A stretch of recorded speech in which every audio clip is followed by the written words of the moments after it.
कोई भी गांव या शहर सीवर, पानी, सड़कें जैसी समस्याओं के चलते स्मार्ट नहीं बन सकता। नमस्ते भारत, आप देख रहे हैं पायनियर हरियाणा, मैं हूं शेखर दास। नेताओं और प्रशासन ने फरीदाबाद शहर को स्मार्ट सिटी बनाने का जो लोगों को सपना दिखाया है, फरीदाबाद के जो हालात हैं इनको देखते हुए लगता नहीं कि यह सपना कभी पूरा हो पाएगा। फरीदाबाद में शायद ही ऐसा कोई सेक्टर, कॉलोनी या स्लम एरिया होगा जो पानी, सड़क, सीवर जैसी समस्याओं से जूझ ना रहा हो।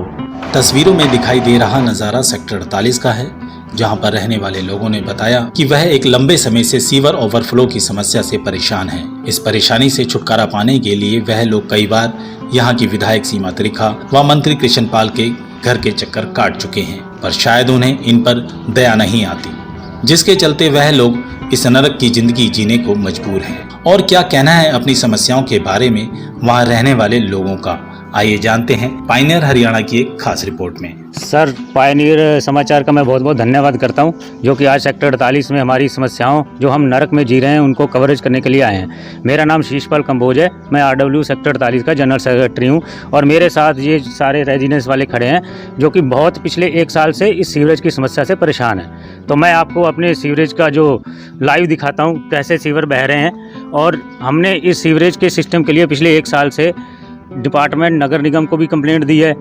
MCF में और कमिश्नर के पास भी कंप्लेंट दी है, हमने CM विंडो में भी डाला है, हमने MLA सीमा त्रिखा जी को भी कंप्लेंट दी है, लेकिन हमारी कोई सुनवाई नहीं हुई है। इसमें कोई सुनवाई नहीं हुई है। और हर दिन लोगों के घरों के अंदर टॉयलेट में पानी बह रहा है सीवरेज का। इतनी बुरी हालत है कि लोग अपने घरों में टॉयलेट भी नहीं जा पाते और लोगों के रसोई में पानी आ रहा है, लोगों के किचन में, लोगों के बेडरूम में पानी बह रहा है सीवरेज का। और जो भी लोगों के बच्चों के हेल्थ सिस्टम है, जहाँ सेक्टर 48 में एक नरकीय जीवन जीने के लिए छोड़ दिया है इस गवर्नमेंट ने। इसके लिए हमने MLA साहिबा को बहुत ही बार मीटिंग की उनके साथ, लेकिन हमें एक झूठा आश्वासन देकर टाल दिया जाता है। क्या कहना होता है उनका इस मामले को लेकर? इस मामले में उनका यही कहना है कि अभी फ़िलहाल इसका कोई बजट नहीं है, नगर निगम निकम्मा है, आपको पता है नगर निगम कोई अफसर कोई काम नहीं करते, और हम आगे आप अपनी लिखित में हमें कंप्लेंट दे दो, हम आगे फॉरवर्ड कर देंगे, बट इस पे कोई एक्शन नहीं होता है। हमने कई बार दी है उनको शिकायतें अपने RW की तरफ से रिटर्न में जी। तो अगर ये समस्या सुलझ नहीं रही है और आपका कहना है कि ये काफ़ी लंबे समय से चल रही है, तो फिर किस तरीके से रह तो आप रहे हैं यहाँ पर और पानी भी इकट्ठा हो रहा है, हम जैसा कि हम देख पा रहे हैं, तो अगर प्रशासन काम नहीं कर रहा है, विधायक सिर्फ बातों में टालम टोल कर रही है, तो अभी यहाँ थोड़ा बहुत जो सुधार दिख रहा है वो कैसे है? वो हमारे जो रेजिडेंस वेलफेयर के लोग यहाँ पे हैं, उन्होंने अपने पैसे से सारा काम करवाते हैं। हम अपने पैसे से टैंकर मंगवाते हैं, इस सीवरेज को खाली करवाते हैं, जिससे जो भी घरों के सामने जितने रेजिडेंस हैं, जो यहाँ पे कूड़े वाला आता है उसको हम पैसे देते हैं, जो स्ट्रीट लाइट ठीक करवाते हैं वो सारे रेजिडेंस वेलफेयर वाले करवाते हैं। तो मेन पॉइंट है जो हमारा कि सीवरेज सिस्टम है जो हमारा पिछले 1 साल से रेजिडेंस वाले खुद अपना पैसा लगा के साफ करवा रहे हैं।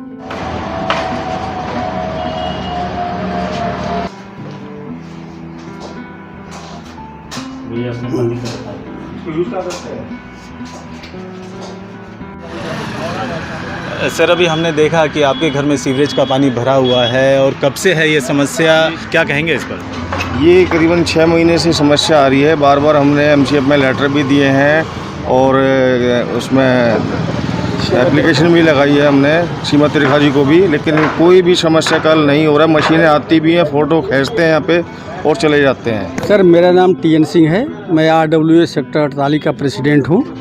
यहाँ पे सीवरेज की इतनी ज़बरदस्त समस्या है, ये आज से नहीं है, करीब 9-10 साल से है ये। आपको एक मैं याद दिलाना चाहता हूँ यहाँ के प्रशासन को कि आज से 9 साल पहले करीब एक जॉइंट वेंचर से MCF और हुड्डा के जब अंदर था ये, तो उस समय एक सीवरेज लाइन डाली गई थी जिसकी गहराई 12 फीट है और हमारे सेक्टर की गहराई 18 फीट है। अब उन्होंने सोचा था कि इसका पानी सेक्टर 48 का हम उसमें डाल देंगे, जो उसमें नहीं डल पाया। न डल सकता है, क्योंकि 12 फुट वाली पानी में 18 फुट का पानी कैसे डायरेक्ट फ्लो हो जाएगा। फिर उस समय ये डिसाइड किया था कि ठीक है, दिल्ली वाली मस्जिद से लेकर के सेक्टर 21D तक 18 फुट गहरी लाइन एक डाल दी जाएगी, ताकि सेक्टर 48 का पानी टोटली जो है ना डायरेक्टली माने कि फ्लो बन करके सेक्टर 48 में जो 24 फीट गहरी है उसमें चला जाएगा। लेकिन आज तक वो नहीं हुआ। इसके जगह पे उन्होंने एक छोटा सा डिस्पोजल बना दिया यहाँ पे, जिसकी न मोटर की कैपेसिटी है न यहाँ पे जो लोड उठा पा रहा है। इसमें कॉलोनी का पानी भी आता है इस सीवर में, और हाउसिंग बोर्ड का पानी आता है, और ये जितने 10-12 सोसाइटियाँ हैं इसका पानी आता है, लेकिन वो लोड नहीं उठा पाता। आए दिन वो मोटर ख़राब रहता है। जब ठीक हो जाता है, ठीक होने के लिए जाता है तो 10-10 से 15-15 दिन उसमें लग जाते हैं। तब तक से सेक्टर जो है ना नरक के में डूब जाता है। एक बार 2-3 साल पहले इस पे एनजीटी ने इनके ऊपर पेनल्टी भी लगाया था, एमसीएफ के ऊपर 1,65,00,000 का। न उन्होंने पेनल्टी दिया, न उसके अकॉर्डिंगली उन्होंने काम किया, और आज भी सीवरेज का पानी सेम डिट्टो उसी तरह से पड़ा हुआ है। हमने इसके बारे में एमएलए सीमा त्रिखा जी से भी मिले थे, किशन पाल जी के पास भी गए थे, उनके पीए से मिल करके आए थे। उन्होंने भी फ़ोन करके कहा था कि भाई इसका समाधान जल्दी निकालिए, कोशिश किया, लेकिन समाधान नहीं हो पा रहा है। हमने सीमा त्रिखा जी के पास में सर हम लोगों ने मीटिंग किए थे, उसके अंदर इनके अधिकारी वगैरह भी थे।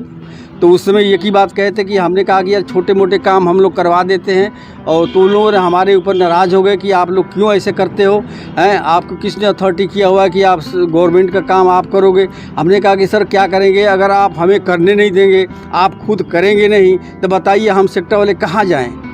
जय हिंद सर, मैं Shubhdar Sattar, vice president RW sector 48। पहले मैं जो है पायनर न्यूज़ का 48 में आने का जो है बहुत स्वागत करता हूं।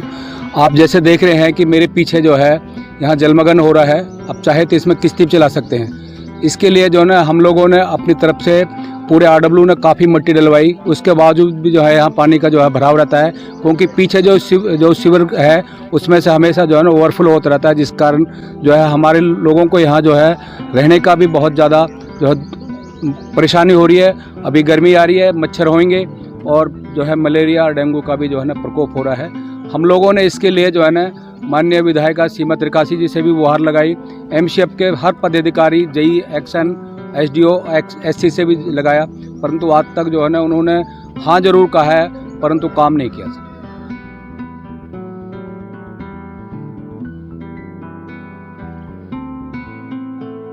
मेरा नाम बिल्लू मावी है, मैं एसडीएम नगर से आता हूँ। जैसा कि बड़े भैया शीशपाल जी ने बताया कि सेक्टर 48 RWA सारी सोसाइटियों थोड़ा एसडीएम नगर का पानी इस पर आता है, क्योंकि ये टेम्परेरी बनाया गया था कि क्योंकि 21D की लाइन यहाँ से ऊंची है और सेक्टर 48 की लाइन नीची है, कि टेम्परेरी से जुगाड़ बना के यहाँ से पानी खींच के वहाँ डाल दिया जाए, जिससे जो ओवरफ्लो होता है वो कुछ हद तक रुक जाए।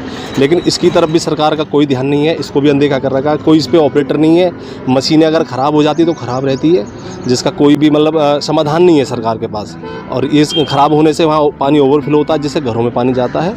और सेक्टर 48 की तरफ मैं तो ये कहना चाहूँगा, कोई सरकार का कोई ध्यान ही नहीं है, कोई काम नहीं है, कोई साफ़ सफाई नहीं है, गंदगी रहती है। आपको बाकायदा दिखा चुके हैं हम, जो पार्क था छोटा वो भी ख़राब हो चुका है, गंदगी का ढेर यहीं पे लगता है, और लगातार जो सीवर की परेशानी है बढ़ती जा रही है।